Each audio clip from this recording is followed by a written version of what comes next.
Listo, esta es la lección número 2 del módulo 2 del Venid y Ved. Y como ya les estaba mencionando un poco, estamos aprendiendo sobre mientras que el módulo uno era sobre las disciplinas, ahora vamos a aprender un poco sobre las luchas que como cristianos tenemos, aquellas cosas que nos enfrentamos una vez que ya hemos aceptado al Señor Jesús como Señor y Salvador.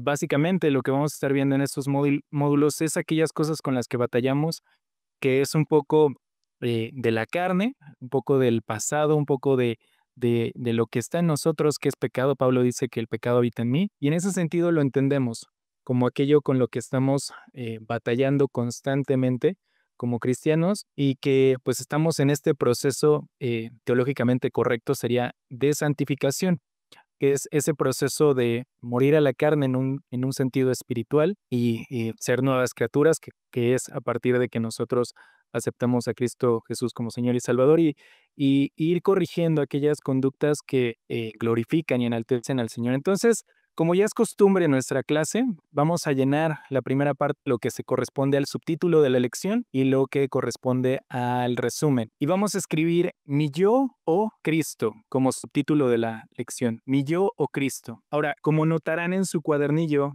tienen una serie de líneas que hay que rellenar. Entonces voy a decirlo todo de completo y luego específicamente las palabras. Hay una guerra civil en mi interior, en el interior de un cristiano. Hay una guerra civil en el interior de un cristiano. La única manera de ganar es dejar a Cristo el trono del corazón. Entonces las palabras son guerra, interior, única, ganar y Cristo. La palabra que me gustaría que tuvieran en mente, porque es la que vamos a estar viendo particularmente en esta lección, para que entendamos a qué hace referencia con mi yo, es el orgullo, el jactarse, el creerse. En ese sentido vamos a estar hablando del orgullo que vamos a ver reflejado en una iglesia a la que Pablo hace y señala muy, muy duro, y de la que vamos a aprender a qué hace referencia a esta lucha por el gobierno en el sentido de a quién vamos a servir, ¿no? Ya lo veíamos la clase pasada sobre esta, pues servir a dos amos, o esta posibilidad que teníamos de ser influenciados por todo nuestro entorno, o aquellas cosas que afectaban nuestra forma de actuar, ¿no? Entonces, vamos a ir pasaje por pasaje y vamos a ir viendo cómo se va resumiendo la lección a partir de la lectura, compartir pantalla, y vamos de nuevo a, como anteriormente ya lo hicimos, a Photoshop para ver las citas. Y como habrán notado en su lección, digamos que tienen tres secciones. La primera sección corresponde a el hombre natural. Ahí verán la cita que viene marcada como primera de los Corintios 2:14, que es la primera que vamos, el hombre carnal, y finalmente el cristiano carnal, y el último, el cristiano espiritual. Y vamos a analizar estos tres, vamos a posibilidades que pueden existir con respecto al cristianismo, ¿no? En un sentido, dos cristianismos, el segundo y el tercero, y el primero que corresponde al nombre natural. Y vamos a ver dónde se ve reflejado esto en la Biblia. Entonces, vamos a iniciar con primera los Corintios 1. Y para mí era muy importante, de nuevo, llegar a esa cita. ¿Cómo es que llegamos a este 2:14? Y para eso les quiero contar el contexto de la iglesia en Corintio, que fue todo un clavado de información a la que me metí, pero realmente aprendí muchísimo a partir de esto, y es importante que les ponga en contexto. Entonces, bueno, de nuevo, como hemos visto, generalmente en algunas epístolas, algunas cartas del Nuevo Testamento, podemos encontrar, en algunos casos, por lo menos en las de Pablo, quién escribió esa carta. Entonces una carta de Pablo, y en este caso a la iglesia que está en Corintio. Entonces eso ya también nos va dando una ubicación, ¿no? Y aquí hay algo importante. Él les habla de a los que han sido santificados en Cristo Jesús y llamados a ser santo, su santo pueblo, junto con los que en todas partes invocan el nombre de nuestro Señor Jesucristo, Señor de ellos y de nosotros. Ahora, aunque parece un saludo muy, vamos a decir, muy elaborado, la realidad es que es muy sencillo de entender y vamos a explicarlo un poco, ¿no? Han sido santificados en Cristo Jesús hace referencia a todos aquellos que hemos aceptado a Cristo Jesús como Señor y Salvador.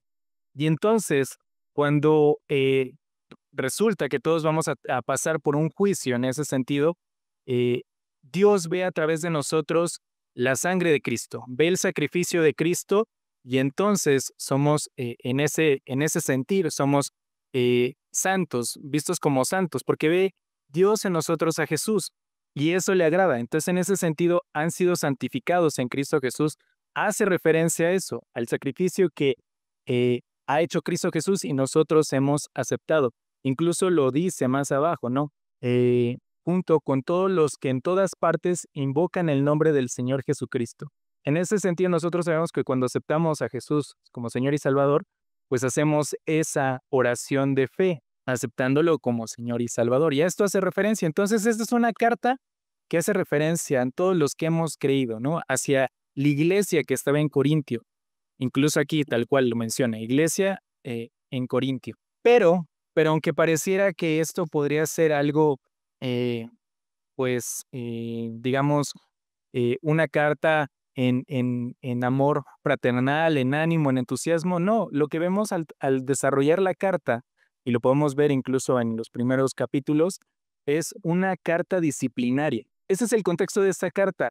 Pablo les escribe a la iglesia en Corintio porque ve una situación muy delicada que quiere él, resolver, ¿no? Que quiere él aclarar en el sentido y exhortarlos en el amor de Cristo a que ellos corrijan su conducta.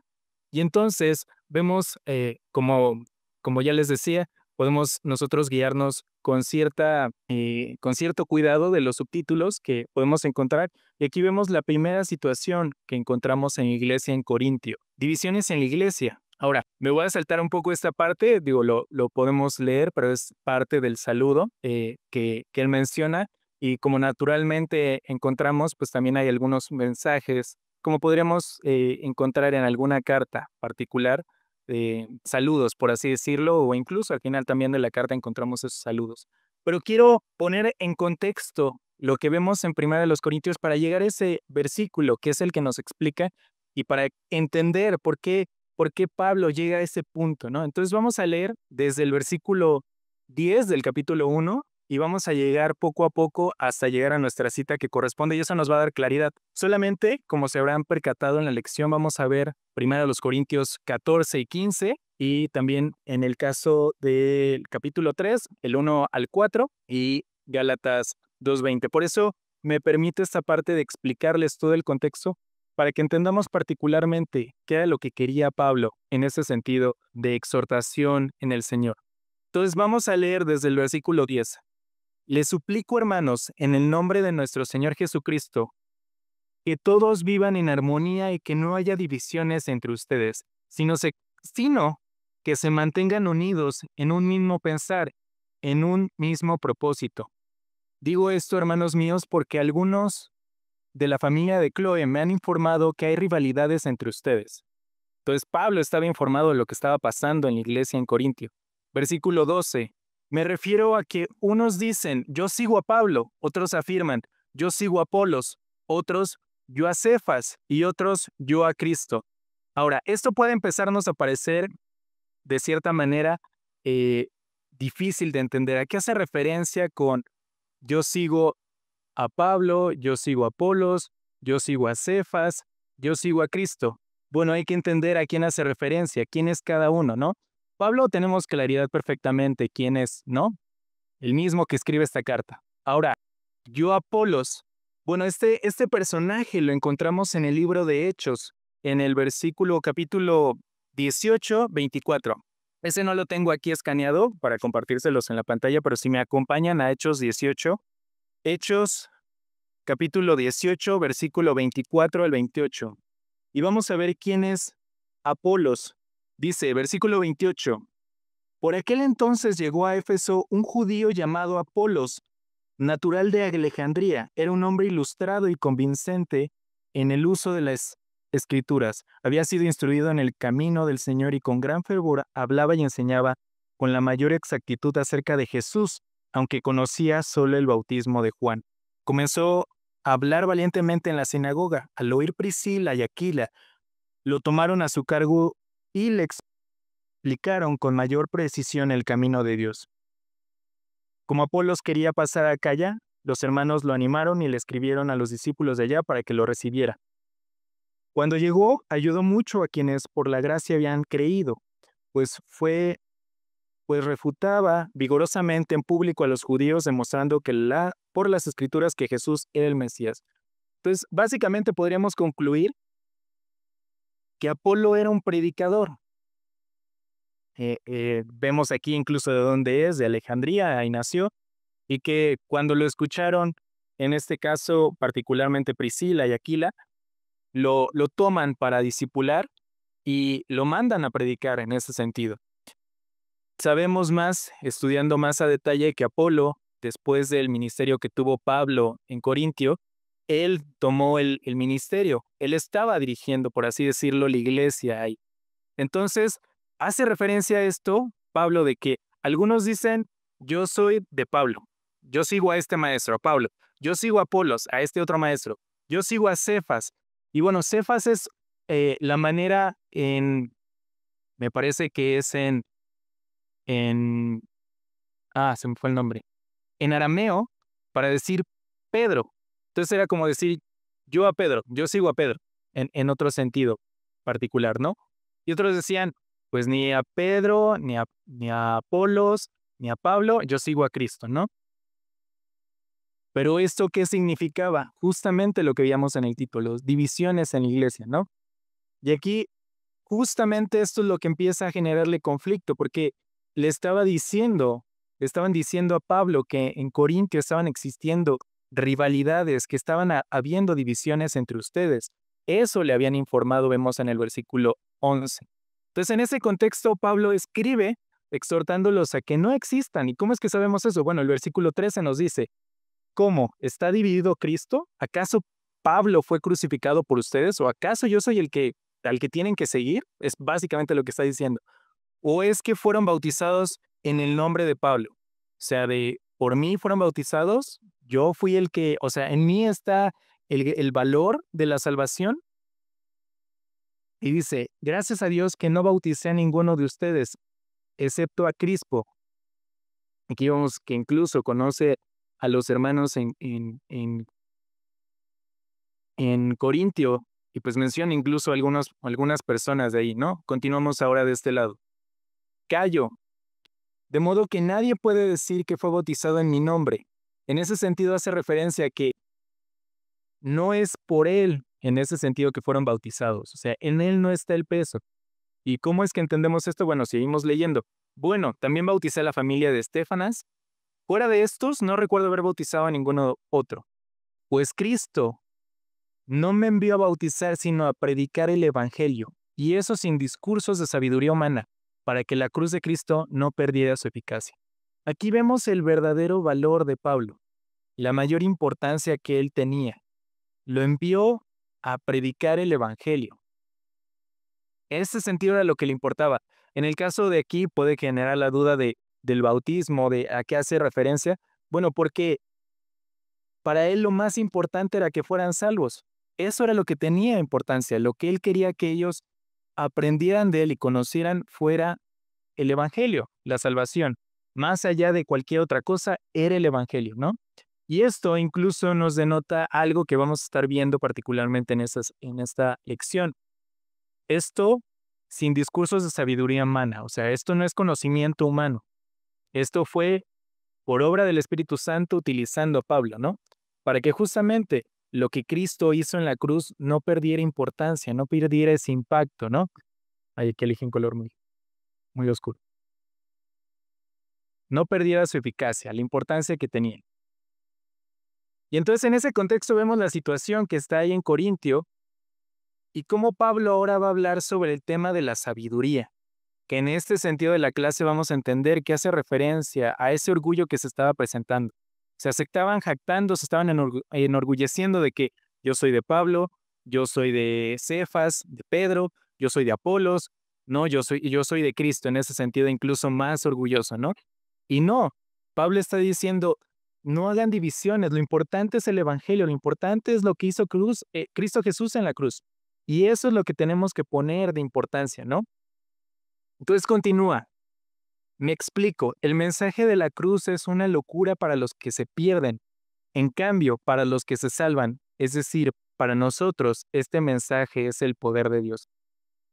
Y es aquí donde vemos una primera división en ese sentido de lo que vamos a estar entendiendo en esta clase. El mensaje de la cruz, el evangelio, es locura para los que se pierden. Para aquellos que no creen, les parece locura, les parece algo descabellado. En cambio, y ahí pone un versus, por así decirlo, para los que se salvan, para los que han puesto su fe en Cristo Jesús, este mensaje es el poder de Dios para salvación en ese sentido. Entonces aquí ya Pablo está haciendo su primera división, nos está aclarando que para algunos, los que no creen, el evangelio es locura, les parece algo descabellado, mientras que para otros, los que creemos, los que hemos depositado nuestra fe en Cristo Jesús, el mensaje de salvación, el evangelio propiamente, es el poder de Dios para nuestra salvación. Y aquí cita, incluso me parece que es Isaías lo que cita, ahí les debo la seguridad de eso, pues está escrito, destruiré la sabiduría de los sabios, disfrutaré la inteligencia, frustraré la inteligencia de los inteligentes. ¿Qué quiere decir esto? Que en un sentido total, Dios quiere que nosotros reconozcamos que la sabiduría no está en el hombre, está en lo que Dios nos da. Y esto va dirigido hacia lo que Él nos revela. Esto es más fácil de entender si yo les digo que para nosotros nos es muy fácil entender la Biblia a detalle porque tenemos un traductor en nosotros, que es el Espíritu Santo. Entonces, Él está diciendo que para los que no conocen del Señor, para los que no han aceptado el Evangelio, pues seguramente les sonará descabellado lo que leen en la Biblia. Y esto, para mí, tuve la bendición de no experimentar esa situación porque cuando yo crecí en un ambiente cristiano y entonces conocer de la palabra fue algo desde niño.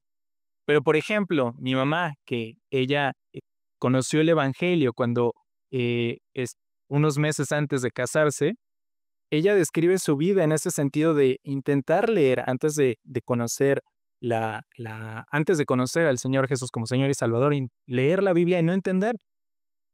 Ya me parece algo alejado a mi realidad porque yo no lo experimenté, pero ella dice tal cual, dice, yo leía la Biblia, cosas que ahorita entiendo claramente, y en ese momento no la entendía. ¿Cuál era la diferencia? No tenía el Espíritu Santo. Y hacia eso está dirigiéndose Pablo en ese sentido. Incluso sigue hablando sobre la sabiduría. ¿Dónde está el sabio? ¿Dónde está el erudito? ¿Dónde está el filósofo de esta época? ¿No ha convertido Dios en locura la sabiduría de este mundo? Pablo está señalando que no nos debemos de evocar o confiar en la sabiduría del hombre, ¿no? Y está señalando particularmente esto, la sabiduría. Y por eso es que está haciendo como mensaje de que el evangelio está separado de la sabiduría, pero vamos a ver que no es el caso. Seguimos leyendo y voy explicando. Ya que Dios, en su sabio designio, dispuso que el mundo no lo conocería mediante la sabiduría humana. Y esto es tal cual, o sea, con conocimiento humano, sin el Espíritu Santo en nosotros, actuando en nuestro corazón, en nuestra mente, no podríamos conocer y entender plenamente esto, ¿no? La Biblia. Y es lo que está haciendo. Tuvo bien salvar mediante la locura de la predicación a los que creen, porque para los demás les parece locura. Los judíos piden señales milagrosas y los gentiles buscan sabiduría, mientras que nosotros predicamos a Cristo crucificado. Este mensaje es motivo de tropiezo para los judíos. ¿Y por qué era motivo de tropiezo? Porque ellos entendían que aquellas cosas que los ponía bien con Dios era cumplir la ley. Entonces entender que tenían solamente que aceptar a Cristo Jesús, pues les parecía raro, descabellado, ¿no? Y los gentiles veían como necedad, ¿no? En ese sentido. 24. Pero para los que Dios ha llamado, lo mismo judíos que gentiles, Cristo es el poder de Dios y la sabiduría de Dios. Pues la locura de Dios es más sabida que la sabiduría humana, y la debilidad de Dios es más fuerte que la fuerza humana. Eso quiere decir que Dios no quería humillar, que quería humillar en ese sentido el orgullo, la jactancia, el pretenderse, el creerse que la sabiduría humana era lo más valioso en ese sentido. Entonces Pablo empieza a cerrar esta primera parte. Hermanos, consideren su propio llamamiento. No muchos de ustedes son sabios según criterios meramente humanos, ni son muchos los poderosos, ni muchos los de noble cuna, pero Dios escogió lo insensato. O sea, utilizó a pescadores, a personas que incluso no estaban capacitadas, como eligió algunos discípulos en temas académicos, para predicar, para enaltecer y para que fueran un instrumento de su gloria. En ese sentido, Pablo está haciendo mención de esto. Para avergonzar a los sabios, y escogió lo débil del mundo para avergonzar a los poderosos. Continúa, también escogió Dios lo más bajo y despreciado y lo que no es nada para anular lo que es, a fin de que en su presencia nadie pueda jactarse, o sea, nadie se crea orgulloso, presuma de su capacidad. Pero gracias a Él ustedes están unidos en Cristo Jesús, a quien Dios ha hecho nuestra sabiduría, es decir, nuestra justificación, santificación y redención, para que, como está escrito, si alguien ha de gloriarse, que se gloríe en Dios. Entonces, en ese sentido, Pablo está haciendo mención de, me comentan, me avisan que hay muchísimas divisiones en Corintio. Y no debe ser así. Recordemos qué es lo que nos debe de unir. Y es el Evangelio, es Cristo. Porque la sabiduría no debe de quedarse en lo humano meramente, sino debemos de entender que el conocimiento, esto que hemos entendido, esto que hemos comprendido, esto que nos ha dado la salvación, el entendimiento de lo espiritual, en ese sentido de lo que recibimos a partir de su lectura, es a partir del Espíritu Santo, de aquello que hemos recibido por Cristo Jesús. Entonces no debe de haber divisiones en nosotros. Si tú sigues a Apolos en el sentido de que él te ha guiado, te ha discipulado, pues está bien, pero no pongas tu peso, tu valor en él. No lo pongas en Pablo, no lo pongas en Cefas, en Pedro, sino deposítalo en lo que tiene el impacto, el verdadero valor, el que debe de ser glorificado, Cristo Jesús, de cierta manera, ¿no? Tal cual. Entonces vamos a ver ahora sí, en este contexto de esta división que hay en la iglesia en Corintio, Pablo nos explica la realidad de algunos, los que son hombres naturales, los cristianos carnales y los cristianos espirituales. Y vamos a ver de dónde sacamos esos eh, nombres o esas divisiones como tal, ¿no? Incluso aquí, antes de iniciar con esa sección de sabiduría procedente del Espíritu, toda esta porción menciona, toda esta porción menciona que tampoco es Pablo el que tiene el valor, ¿no? Él dice que incluso no le interesa que reconozcan en él algo valioso más que el mensaje de salvación, el evangelio que él predica. Y lo leemos para que lo expliquen en un sentido más propio, ¿no? Yo mismo, hermanos, cuando fui a anunciarles el testimonio de Dios, no lo hice con gran elocuencia o sabiduría. Me propuse más bien, estando entre ustedes, no saber de cosa alguna excepto de Jesucristo y de este crucificado. O sea, me interesaba nada más hablarles de eso. No había nada más importante para mí. Es más, me presenté ante ustedes con tanta debilidad que temblaba de miedo. O sea, él no se creía orgulloso. Él sabía que estaba siendo utilizado, pero no eran sus capacidades, no eran sus fuerzas, no era lo que él era propiamente, sino que era lo que estaba haciendo el Espíritu Santo a través de él. Les hablé, no les hablé ni les prediqué con palabras sabias y elocuentes, sino con demostración del poder del Espíritu, para que la fe de ustedes no dependiera de la sabiduría humana, sino del poder de Dios. O sea, él no quería enorgullecerse, quería, tal cual como ya lo había mencionado, si alguien ha de gloriarse, que se gloríe el Señor. Si alguien debe de tener ese valor, esa importancia, esa gloria, ese reconocimiento, es el Señor. Y Pablo aquí está mencionando de yo no pretendía hacer nada más que compartirles de Cristo Jesús y de lo que Él hizo en la cruz. Eso era lo importante para él, para Pablo, y no le importaba otra cosa más que eso. No pretendía ser fuerte, muy sabio, no habló con palabras muy eruditas, porque no era eso. El mensaje era sencillo, tal cual. Hay necesidad del evangelio, Cristo Jesús murió por ustedes, acéptenlo y síganlo a él. Y aprendan de las personas que ha puesto: Apolos, Pablo, Pedro,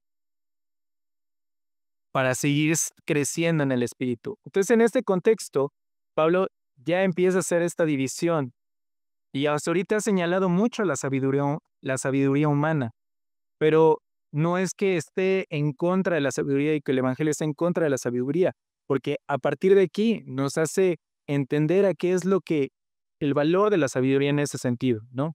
Vemos en el versículo 6, en cambio, hablamos con sabiduría entre los que han alcanzado madurez, pero no con la sabiduría de este mundo, ni con la de sus gobernantes, los cuales terminarán en nada. Si el valor no está en el conocimiento del hombre, en la sabiduría humana propiamente.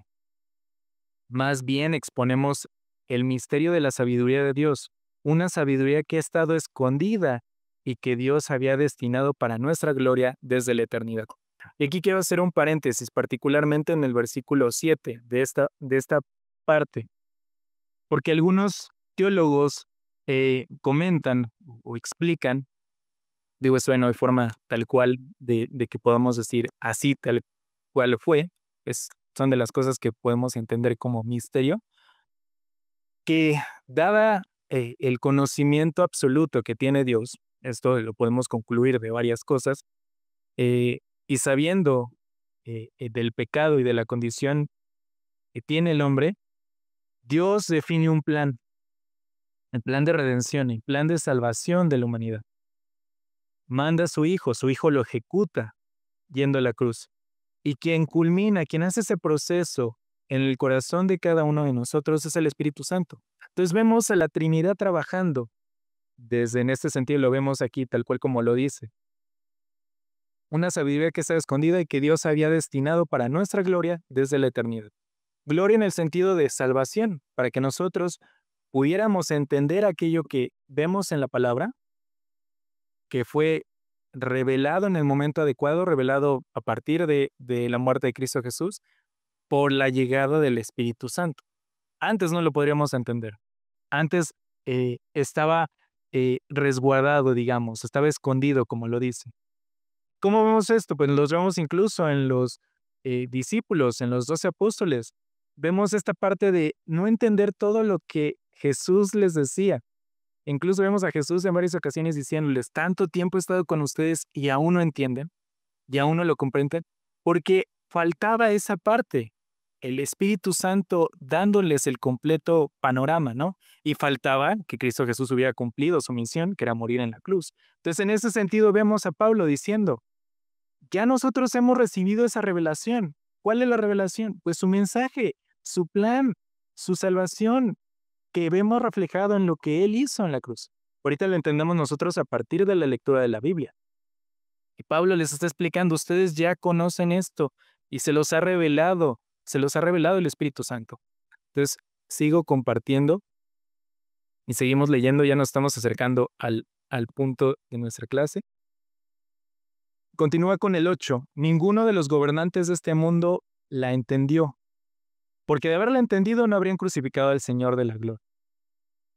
O sea, por el conocimiento del hombre, meramente la sabiduría del hombre natural, en ese sentido, sin salvación, sin el Espíritu Santo, no entendieron esto, no lo supieron esto.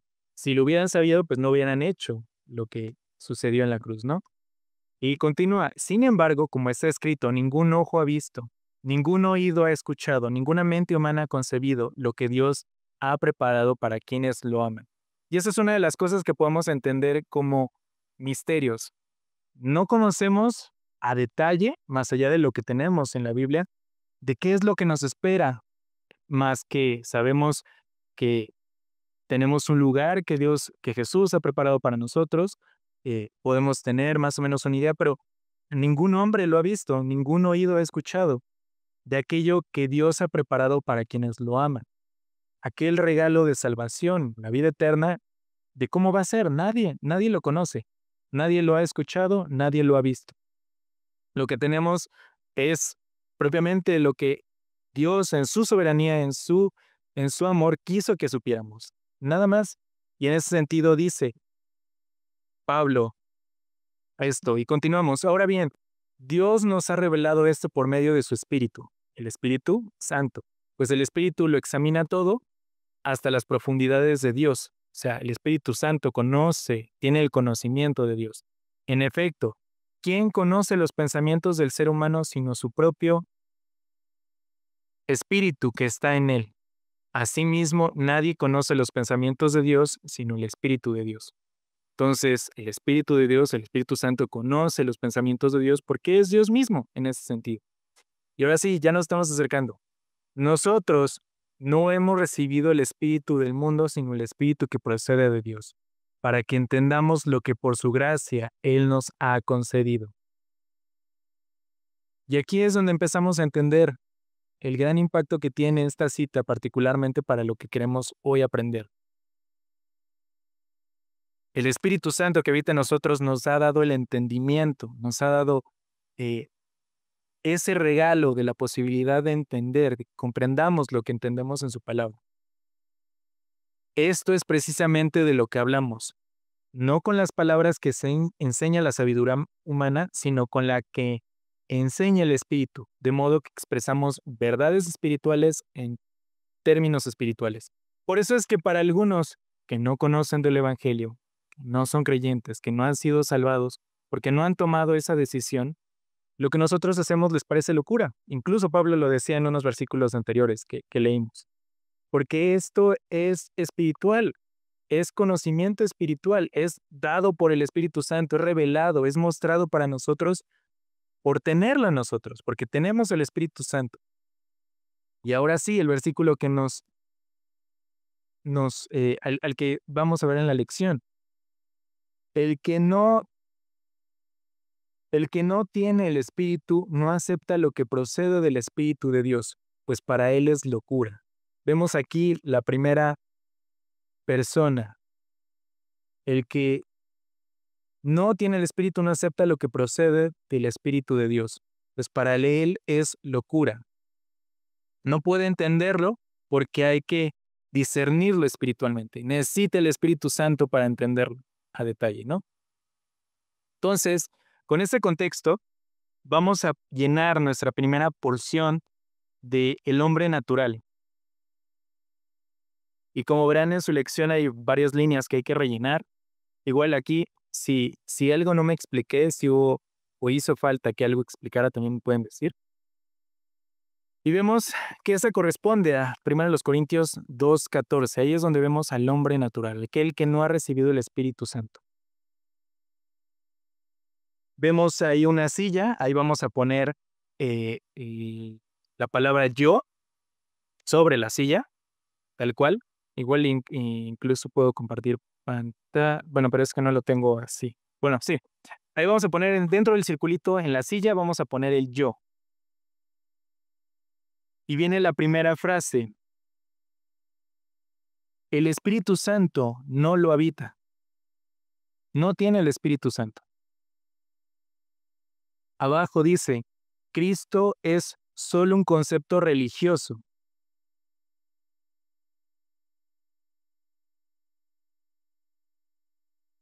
Y por si fuera poco, no entiende las cosas de Dios. Le son locura que podemos ver en un costado.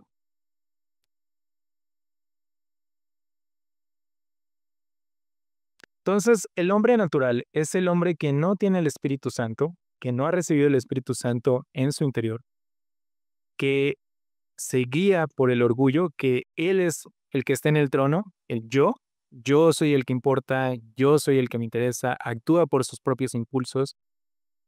Todo lo que procede de Cristo, de la fe, del Evangelio, parece algo religioso, algo ajeno, algo que no le importa. Y pues tal cual, todo le parece locura. Parece incluso que nosotros que hemos aceptado a Cristo estamos neciando, estamos creyendo en fantasías. Este es el hombre natural. Ahora, vamos a saltarnos el de en medio, porque eso lo vamos a ver en el capítulo 3 y vamos a ir al cristiano espiritual, el que está en la parte de abajo, al final, digamos, de la lección.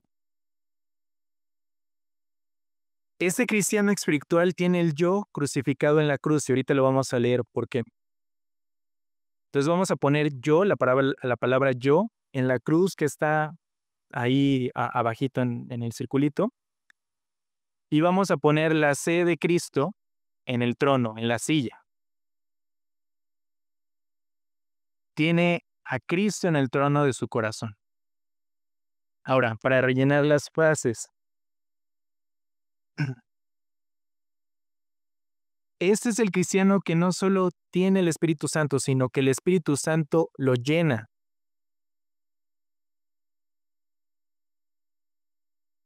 Ahí lo veíamos en el circulito, ¿no? La palabra llena. A este cristiano, Satanás no lo daña. Ojo, aquí hay un pequeño detalle que tenemos que tomar en cuenta. No quiere decir que Satanás ya no puede poner a su alrededor tentaciones o situaciones, sino el daño que hace Satanás es cuando nosotros caemos en las tentaciones, cuando pecamos. En ese sentido es que sí, siendo cristianos, seguimos eh, combatiendo la tentación, el pecado, en ese sentido. Pero el daño ya no es cuando nosotros ponemos a Cristo en nuestro corazón y firmemente mantenemos esa convicción, esa firmeza de glorificarlo y de no hacer aquello que nos separa de él, ¿no? Entonces, por eso es que ya no nos puede dañar en ese sentido, porque ya no somos vulnerables de la misma manera, porque hemos puesto en Cristo Jesús nuestra convicción, nuestra decisión, todo lo que hacemos. Seguimos llenando. Para Él, Cristo es su Señor y Salvador. Y aquí el énfasis está en Señor. La clase pasada que veíamos esta parte de somos esclavos de Cristo, parecía un término que actualmente es complejo de entender, pero en el contexto cultural era muy sencillo, porque correspondía a de quién somos, a quién servimos, a quién respondemos. En ese sentido, entendemos que somos de Cristo Jesús, que Él es nuestro Señor, a Él le respondemos, de Él actuamos, de Él somos su propiedad en ese sentido, ¿no? Este es un cristiano que entiende la voluntad de Dios, tiene capacidad de discernir, Dios gobierna su vida y su carácter ha sido transformado. Disculpe, hermano, ¿podemos repetir eso? Es que me confundí porque pensé que estábamos en el de abajo, pero Y de hacia abajo, en el cristiano espiritual. ajá, y entonces la personita dice, ¿cómo? La frase de la personita dice no sé qué, entiéndela. ¿Entiende la voluntad de Dios? Ujú. ¿Tiene capacidad de discernir qué es bueno, qué es malo, qué me conviene hacer, qué no me conviene hacer, quién, qué cosa glorifica a Dios y qué cosa no? Dios gobierna su vida y su carácter ha sido transformado.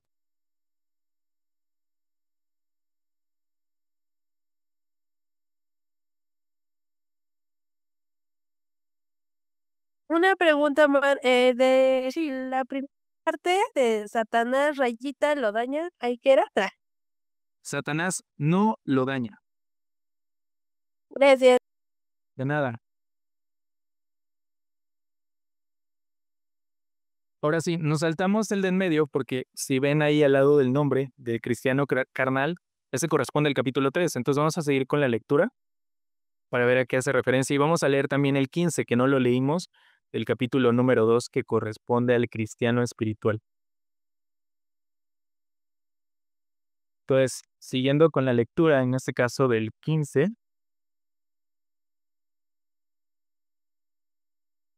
Perdón, hermanito Omar, yo me perdí en, en el hombre natural del lado derecho de donde está la figura del hombre, donde son rayitas, entiende las rayitas de y Dios. repito, ¿entiende la voluntad de Dios?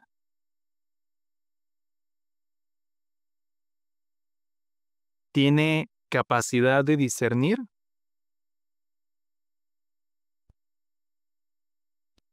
Dios gobierna su vida. Entiende la voluntad de Dios. Dios gobierna su vida. Y su carácter ha sido transformado.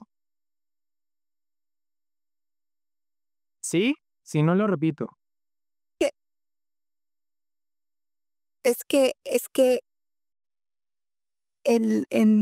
por ejemplo, yo ando perdidísima porque en la que mandó la hermana aparece diferente. Hay una rayita y dice ahí que va. En el segundo hombre, es que en ese no estamos, ¿no? Es en el tercero. Estamos en el tercero. A ver, se los comparto así, como les decía que ya lo tenía. En el primero es no entiende El la primero es el el del hombre natural. natural. Yo. Sí. No entiende Acá, de ese lado, no entiende las cosas de Dios, le son locura. Sí saben lo que estoy compartiendo pantalla, ¿no? sí. Y en el último, que es el hombre espiritual, es entiende Entiende la voluntad de Dios, ajá, tiene capacidad de discernir, Dios gobierna su vida. Y bueno, aquí dice instintos. Yo lo tengo en mi lección como carácter. Su carácter ha sido transformado. Instintos y carácter, bueno, al final de cuentas, los dos no se hablan de una transformación, ¿no? Entonces, si quieren poner las dos palabras, está bien. Ay, perdón, hermanito, perdón, me da pena, pero es que No. ya me revolvió. Yo estaba en el hombre natural y luego la hermanita se pasó al espiritual y entonces ya me perdí. Sí, Yo me sí. quedé del lado de la figura humana del lado derecho, donde vienen rayitas y dice, entiende las Aquí rayitas. no entiende las cosas de Dios, le son locura. Ah, ok. Yo había puesto voluntad, perdón. Sí, igual si ahorita repasamos, si quieren regresamos a esa parte. Y se los comparto de inicio a fin toda la lección. Pero lo más importante para mí es, más que lo llenen, es entender por qué se está llenando de esa manera y de dónde viene cada uno, las citas propiamente, ¿no?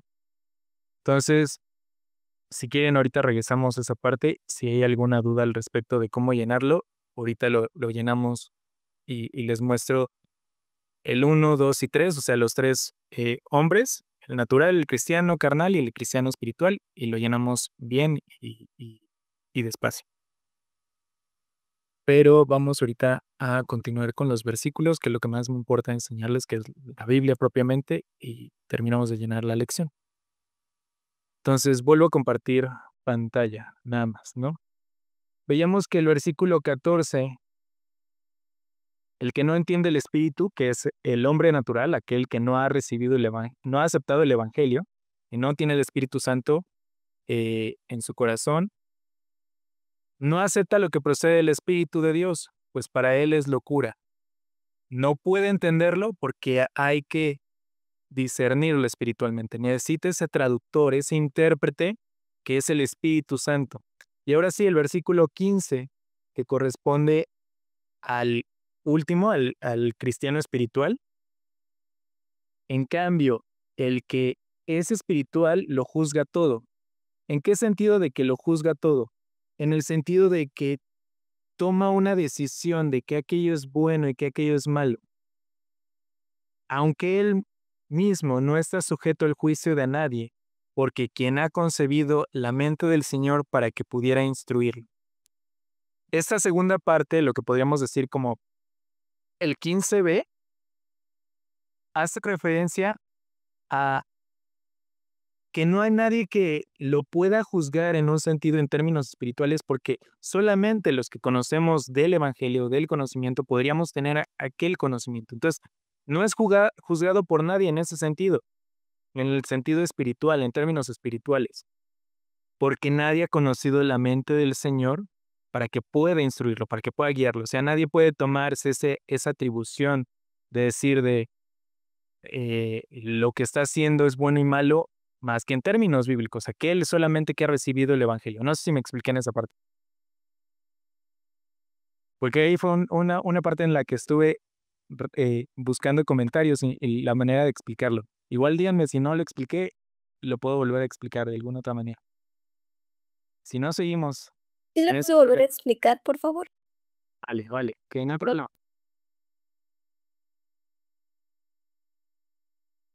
Ok. El versículo 14 habla de el hombre aquel que no ha recibido el Evangelio y que para él le parece todo esto locura, no lo puede entender. Necesita de ese traductor, ese discernimiento espiritual para poderlo entender. Ahora, en el caso del hombre espiritual, por eso dice en cambio, o sea, versus, digamos, el que es espiritual, aquel que tiene el espíritu, lo juzga todo. Tiene ese discernimiento de saber si aquello que va a hacer es bueno o es malo. No actúa por impulsos naturales, por el yo, sino actúa con el conocimiento de la Biblia, con el conocimiento del Evangelio, sabiendo que sus acciones pueden glorificar a Dios o caer en pecado. Y entonces, en ese sentido, toma la decisión de qué es correcto y qué no, qué conviene hacer, que glorifica, que mantiene su comunión con Dios, o qué no debe de hacer, o qué debe de rechazar, o qué debe evitar. Juzga todo en ese sentido. Y luego la siguiente parte, la que es aparentemente más complicada de entender, dice, aunque él mismo no está sujeto al juicio de nadie. Ahora, ¿quién podría juzgarlo?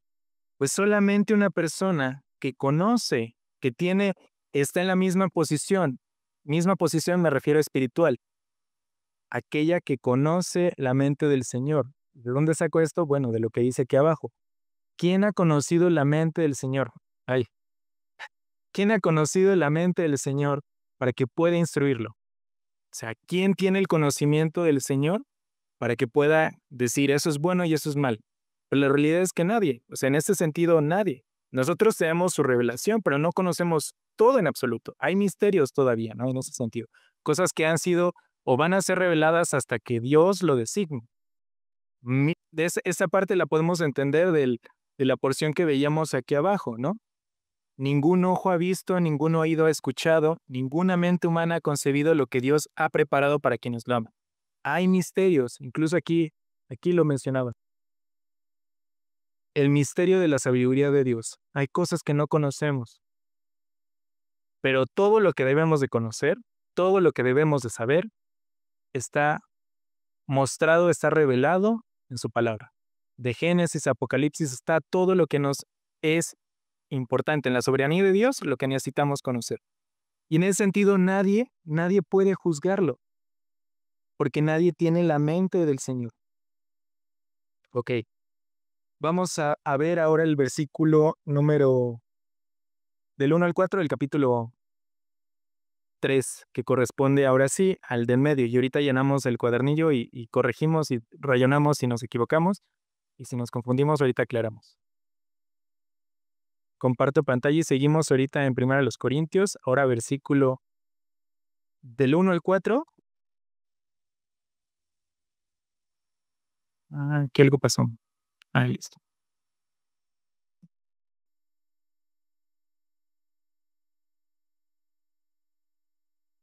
Y en ese sentido, nada más para cerrando, dice, nosotros por nuestra parte tenemos la mente de Cristo. O sea, lo que debemos de saber nos ha sido revelado, que el conocimiento que Jesús les quería y les estaba compartiendo a sus discípulos, que ellos no entendían, pues ahora nosotros lo podemos entender.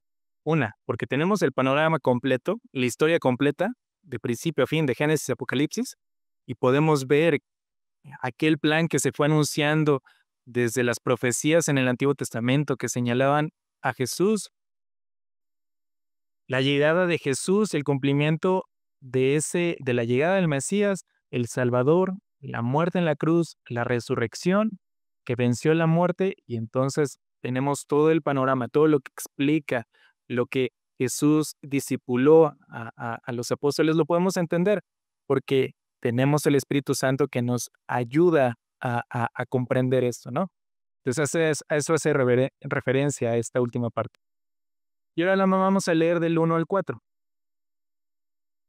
Igual, continúa en este caso, dice el título sobre las divisiones de la iglesia. Yo, Pablo, hermanos, no pude, dicen, dirigirme a ustedes como a espirituales, sino como inmaduros, apenas niños en Cristo. Vemos lo que les decía, que esta carta es disciplinaria. Sí es con amor en el Señor, de guiarlos en el Evangelio, pero los está regañando prácticamente, les está diciendo que están haciendo cosas malas. Conocen del Evangelio, saben del Evangelio, pero no están actuando con ese conocimiento, ¿no? Y en ese sentido va ahora esto, ¿no? Porque podríamos decir que en nuestra lección tenemos el que no conoce el Evangelio hasta arriba y el que sí conoce el Evangelio y que actúa cumpliendo lo que ya sabe del Evangelio. Entonces diríamos que son los polos, el negro y el blanco absoluto, ¿no? Pero debe de haber algo en medio, un matiz, y eso es a lo que vamos a ver. Por eso les decía que lo íbamos a ver después. Digo, las lecciones están en ese orden, pero podemos ver aquí esa diferencia, esos polos. El que no conoce el Evangelio completamente, el que lo conoce y actúa en el Evangelio, pero hay alguno que conoce el Evangelio, sin embargo no sigue actuando en ese sentido. Y ese es el cristiano carnal, que todavía tiene cosas de la carne, de la conducta del hombre propiamente, que no deja del todo que Cristo sea en su vida. No le pone lugar a Cristo. Y eso es lo que estamos viendo. Entonces dice, sino como inmaduros, apenas niños en Cristo. Les di leche porque no podían asimilar alimento sólido, ni pueden todavía. O sea, no les puedo enseñar cosas más profundas, no les puedo explicar cosas más elevadas o con más detalle, porque lo básico, lo más fundamental, no lo han entendido. Mientras haya entre ustedes celos, contiendas, ¿no serán inmaduros? O sea, les pregunto, o sea, ¿acaso no han entendido que todo eso es de la carne? ¿Todo aquello eso es conducta que no enaltece al hombre? ¿Acaso no se están comportando según criterios meramente humanos? O sea, siguen actuando como si no conocieran del Evangelio. 4. Cuando uno afirma, yo sigo a Pablo, y otro, yo sigo a Apolos, ¿no es porque están actuando como con criterios humanos? Esas son las citas que nos dan a entender de aquel cristiano que todavía tiene esos tintes, esos matices, esos cachitos, esas manchas, no sé cómo podría decirlo. Todavía le queda parte que no ha entregado completamente a Cristo, que sigue actuando con esa naturaleza del hombre, que sigue teniendo celos, envidias, rivalidades, que busca nada más el reconocimiento de los hombres y no busca el reconocimiento de Dios. Y en ese sentido Pablo dice, hay unos que no conocen y pues no les puedo decir nada más que están condenados y perdidos porque no lo conocen y no les parece sensato lo que nosotros conocemos. Les parece locura. Hay otros que lo conocen, que lo saben, que lo entienden y que actúan así. Pero hay un tercero. El que conoce lo sabe, pero aún no se ha dejado transformar por el Espíritu Santo. Y ese es el cristiano carnal, que todavía tiene, en el sentido de la elección, que todavía tiene esos pequeños refugios, esos pequeños espacios que no ha entregado completamente el Señor. Y ahora sí, vamos a llenar nuestro cuadernillo y se los voy a compartir ahora completo para que lo vean de inicio a fin. Igual les voy a hacer zoom. Por eso cuando me preguntaban que si yo lo tenía, pues yo lo tengo así, lleno. Entonces, me dicen si ahí se ve bien o si necesitan que lo haga más grande.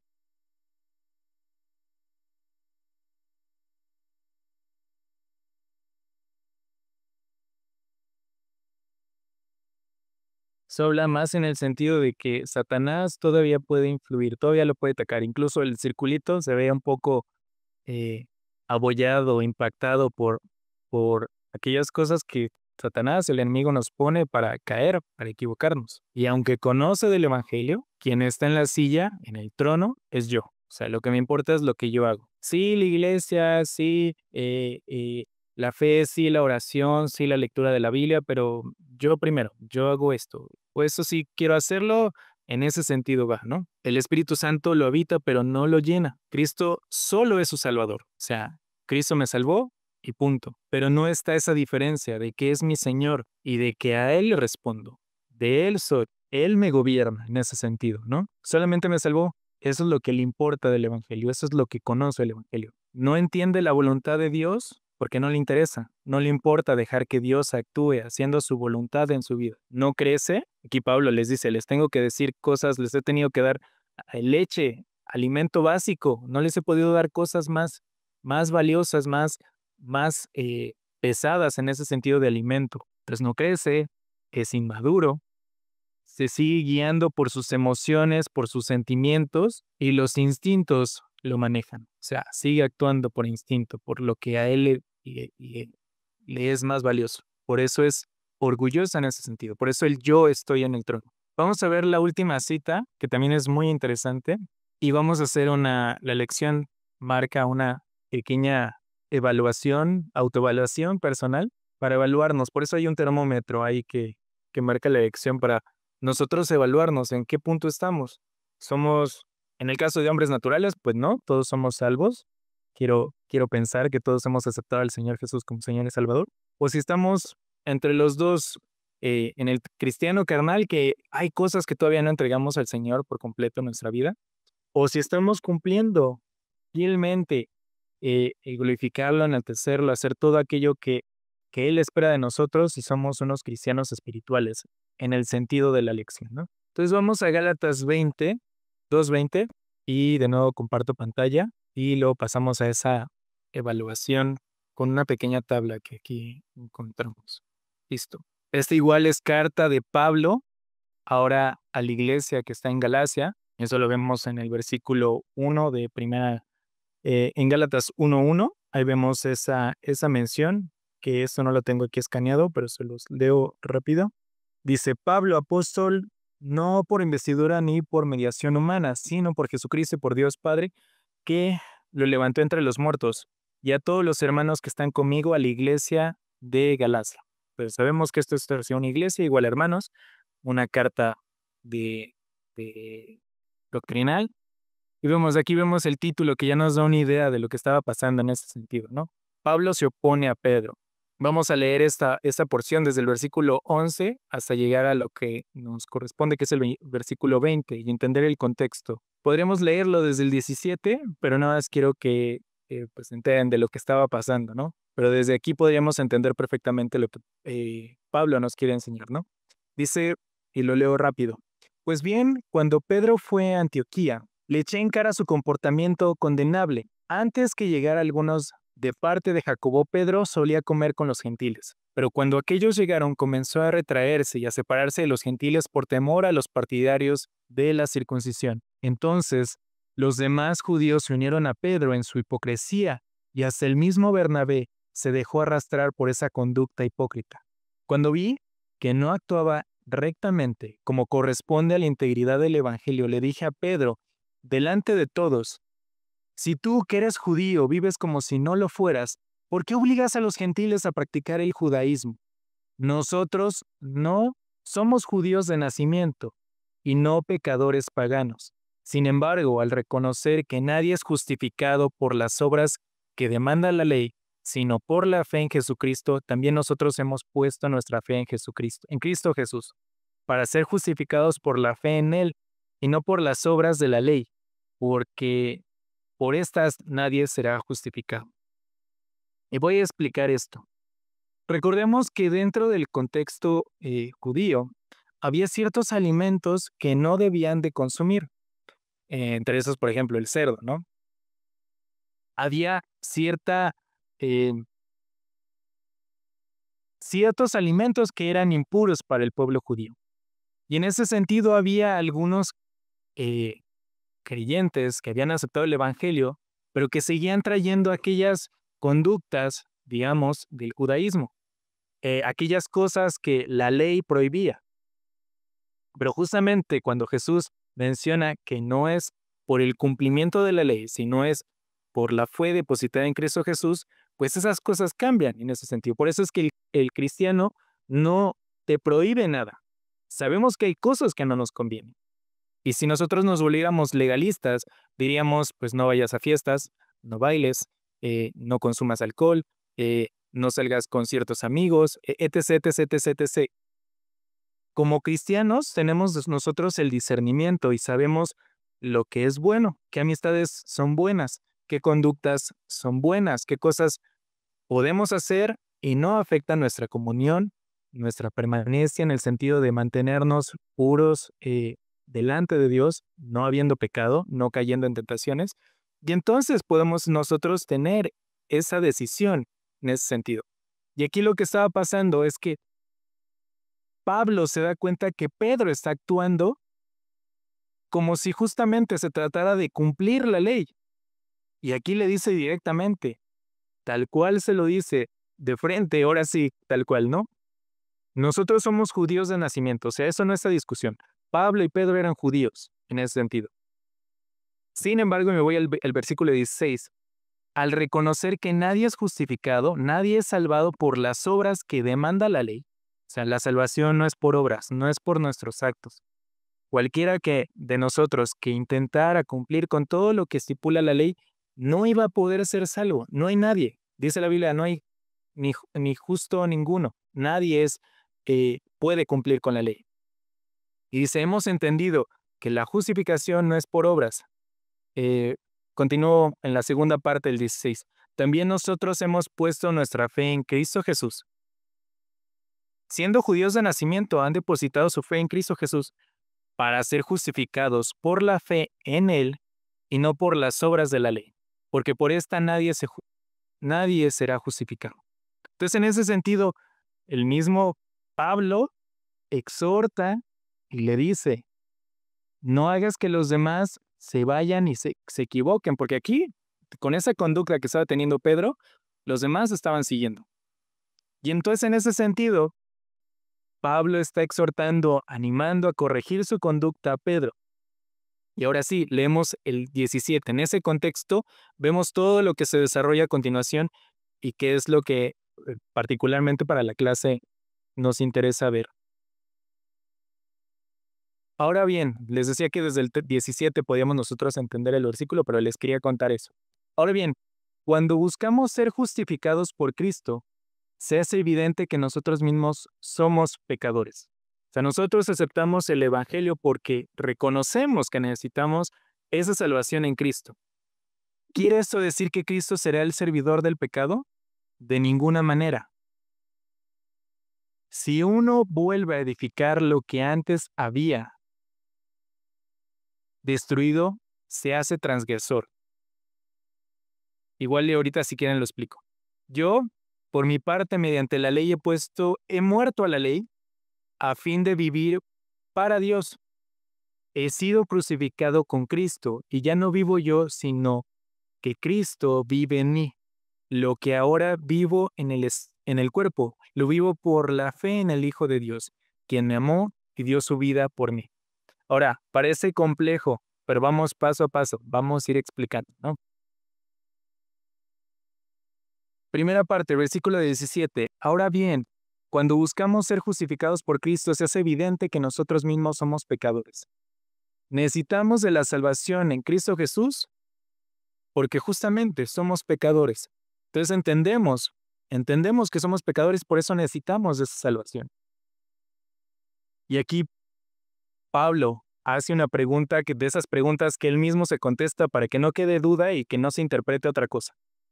¿Quiere decir que Cristo está al servicio del pecado? O sea, en ese sentido está diciendo, ¿esto nada más fue para esto? O sea, nada más actuó para contrarrestar el pecado. Dice, de ninguna manera, de ninguna manera. No solamente es para salvación, en ese sentido de lo primero que recibimos cuando aceptamos a Cristo Jesús como Señor y Salvador, sino también para cambiar la conducta del hombre, para tener una vida diferente. Tenemos salvación, pero entramos en ese proceso de santificación, en donde corregimos nuestra conducta. Y aquí dice, entonces no solamente es para eso, sino también para que actuemos diferente. 18. Si uno vuelve a edificar lo que antes había, en el sentido de antes de ser salvados, se hace transgresor. ¿Qué quiere decir esto? Si nosotros actuamos como antes de ser salvados, estamos cometiendo algo que transgrede, algo que afecta, algo que no es correcto delante de Dios. En ese sentido va este versículo 18. Dice, yo por mi parte, mediante la ley he muerto a la ley, a fin de vivir para Dios. ¿En qué sentido esto? Sabemos que se tenía que hacer justicia en Cristo, se tenía que hacer justicia. La paga del pecado es muerte. Y en ese sentido, eso estipulaba la ley, ¿no?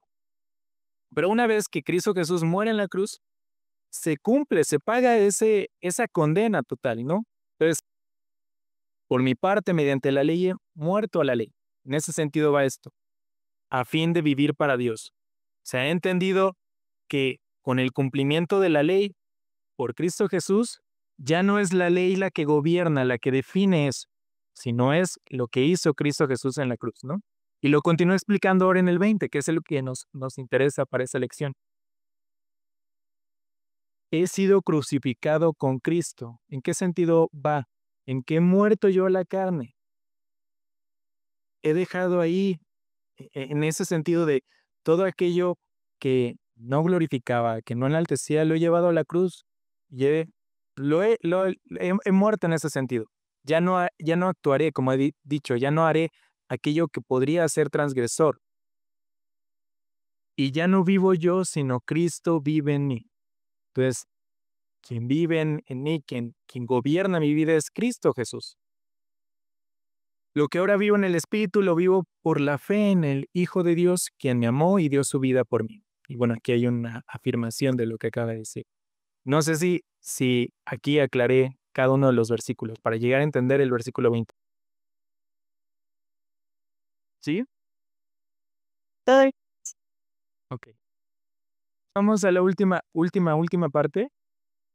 Ya sé que podrían estar cansados, nada más es mostrarles esta última parte que no sé por qué no lo tienen en su lección. Sería muy bueno que lo tuvieran, pero se los comparto si quieren en el WhatsApp. Que es esta mini autoevaluación que viene.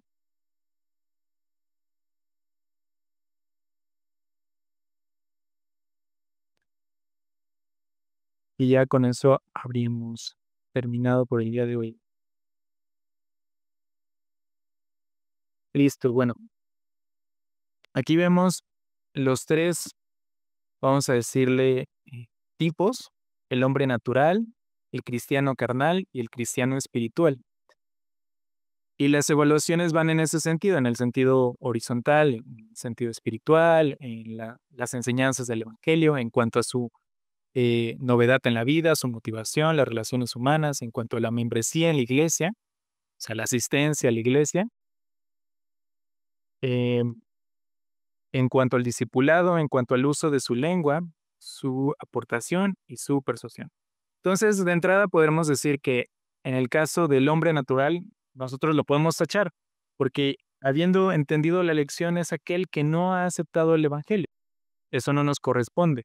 Lo que nos correspondería a nosotros, pues sería o este o este. Aquel que deja completamente actuar al Espíritu Santo en su vida y se conduce por el Evangelio, o aquel que todavía tiene algunas cosas de la carne, que todavía actúa por la carne, ¿no? Que todavía tiene algunas cosas que no ha entregado, ¿no? Y en el caso espiritual, ¿cuál es el versus, digamos, aquí? Espiritualmente está dormido, mientras que el cristiano espiritual está vivo y ardiente en el sentido de que busca conocer más, busca aprender más, desea crecer más espiritualmente. Mientras que el otro conoce el Evangelio, pero no se preocupa por conocer más. Ahí hagan su evaluación. ¿En qué sentido están espiritualmente? Las enseñanzas del Evangelio. El cristiano carnal no las capta. ¿Qué sentido? De que puede conocerlas, puede saberlas, pero no impactan su vida porque no decide actuar de esa manera. Mientras que el cristiano espiritual las discierne a la perfección sabe lo que es bueno, sabe lo que es malo, sabe lo que le conviene hacer y lo que mejor ni se mete ni se involucra y decide evitar completamente para actuar conforme a las enseñanzas del Evangelio, conforme Dios demanda en la Biblia. En cuanto a su novedad de vida, es un niño sentido, remigoso, inmaduro, bueno, eso sí, pero eso ya no.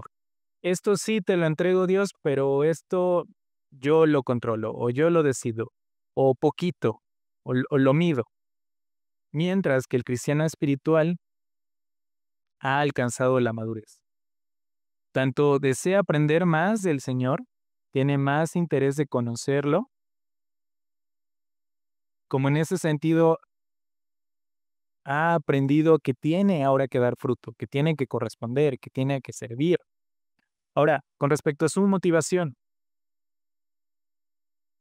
vive por la carne, el ego, el orgullo. Yo puedo, yo lo hago, yo decido, yo elijo, mientras que el cristiano espiritual vive por el espíritu, el amor, en correspondencia al espíritu. En correspondencia a Cristo Jesús, lo que hizo en la cruz, y actúa en correspondencia. En cuanto a las relaciones humanas, o sea, ¿cómo se relaciona con los demás? Pues tiene relaciones insanas, cargadas de egoísmo, se pone él primero y no se entrega, no es en ese sentido o corresponde en ser servicial y más, porque lo que le interesa es él, yo. Mientras que el cristiano espiritual tiene sanas relaciones humanas con todos. En cuanto a la membresía, asiste a la iglesia, ¿qué es con respecto? Se siente solo parte de una sección de la iglesia, de su grupo. Entonces, va, asiste a la iglesia, pero toma cierta distancia, no sirve, no se interesa por estar en algún ministerio, mientras que el otro es parte integral del cuerpo, sirve constantemente, busca actuar, pone al servicio de Dios sus dones, sus habilidades y busca involucrarse. En cuanto al discipulado, en su formación, en su aprendizaje, sigue al hombre, o sea, le interesan las cosas del hombre, el conocimiento del hombre.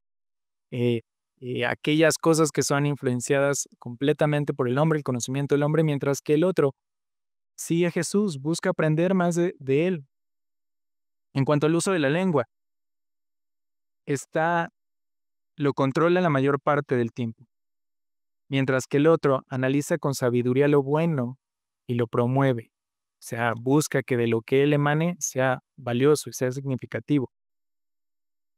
Su aportación a veces es piedra de tropiezo para algunos, aporta para que algunos se estanquen. De hoy no vayamos, hoy no pasa nada, hoy no hagamos el devocional, lo hacemos mañana, hoy no oremos, ya sigamos comiendo. Cosas así en ese sentido, ¿no? No ayuda a que los demás sigan creciendo. Mientras que el otro hace todo lo contrario, aporta, y exhorta en el amor de Cristo, oye, hay que cambiar, hay que hacer esto, eso no es bueno, eso no nos conviene. Y su persuasión, tiene una mente materialista, piensa y actúa con lógica humana. O sea, sus metas son en el mundo, lo que le interesa es lo que puede lograr en el mundo. Mientras que el cristiano tiene su mente en Cristo, piensa y actúa como Cristo actuaría. O sea, busca glorificarlo, enaltecerlo y servirlo. Entonces, este es el pretexto para reflexionar en qué punto estamos espiritualmente con respecto a las enseñanzas del Evangelio, qué es lo que nos importa en la vida, qué nos motiva, cómo actuamos con nuestros amigos, familia, cómo estamos sirviendo o no sirviendo, correspondiendo en la iglesia, a veces asistiendo o a veces no. Con nuestro discipulado estamos comprometidos en aprender más. Con lo que nosotros decimos, ¿aporta sabiduría en el sentido espiritual o solamente, pues a veces es incluso entorpece y estanca a los demás, ¿no? Y sobre lo que nosotros podemos estar persuadidos o estar convencidos de lo que es valioso, pues qué es lo que más nos interesa, ¿no? En el sentido de pensar y actuar como Cristo o actuar por lo que el mundo valora, lo que el mundo enaltece, lo material, eh, el conocimiento del hombre propiamente. Entonces, esta es esa pequeña evaluación de esta circunstancia, de quién gobierna nuestras vidas.